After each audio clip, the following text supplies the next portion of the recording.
Hey there, I'm Kat and this is Brews and Reviews.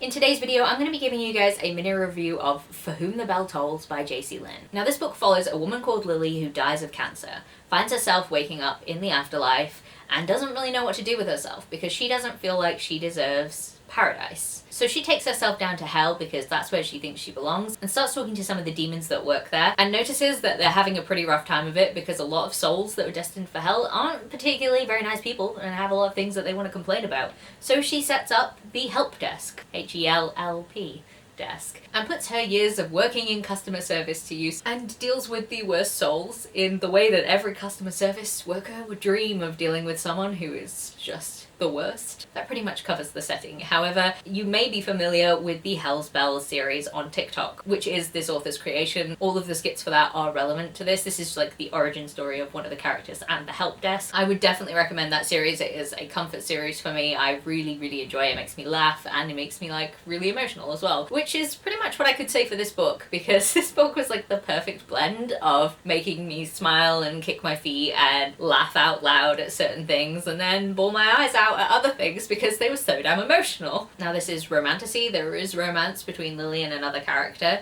There is also a lot of trauma and grief, and I definitely would look up trigger warnings for this. All of the characters are going through something. Particularly the mortal souls have very traumatic backstories, particularly around religious trauma. I don't want to say too much because obviously I don't want to spoil it. If you have seen Hell's Bells then you obviously already know this, but if you haven't, I would still recommend this. This book is so good. It's really well written and I feel like it deals with things in such an interesting way. One of the things that I really love about the afterlife in the Hell's Bells universe, I think shines through in this book, is that like no afterlife or religion or anything is like above the other. They all coexist together and it's kind of like a hodgepodge of all of these different things. The reason that hell exists the way that it does is that certain souls choose to be judged by the Christian belief system and then they end up in Christian hell, which is what that is. But there are many different afterlives. At one point we're in Valhalla, Lily's paradise. As Lily wasn't a believer in religion when she died, her paradise is kind of just like this ideal fantasy land, and she basically lives in a hobbit hole, which is the dream really. Also her house is sentient. Carlton the house, we love him. So another thing I want to talk about in this book is that it is full of the greenest flag people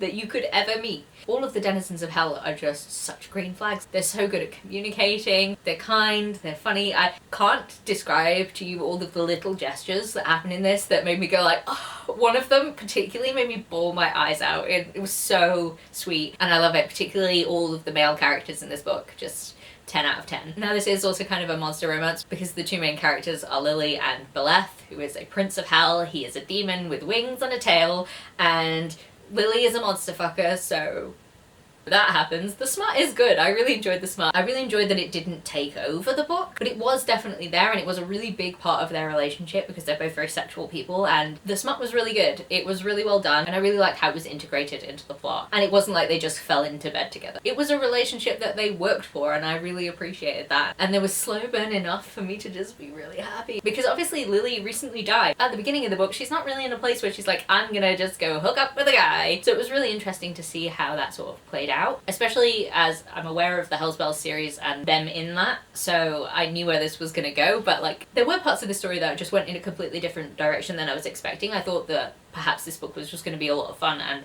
like character work and stuff, but there was a lot of stuff to do with what was actually happening in hell. There is an incident where a different universe is trying to encroach on this universe and steal its resources, and Belle is a general in Hell's army, so he has to fight in that. So that was really interesting. I wasn't really expecting that, and also how effective that was going to be at making me cry.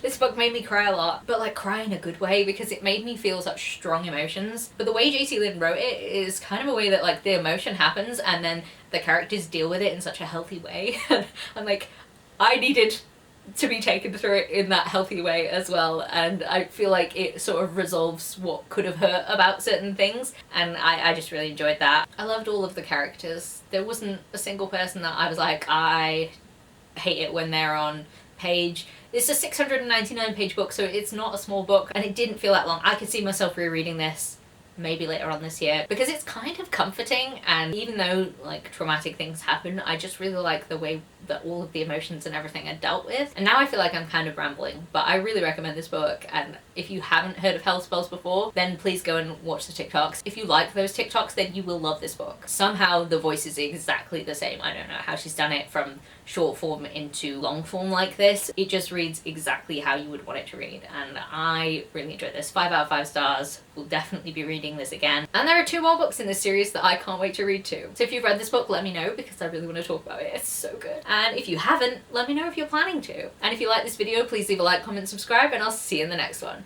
Bye!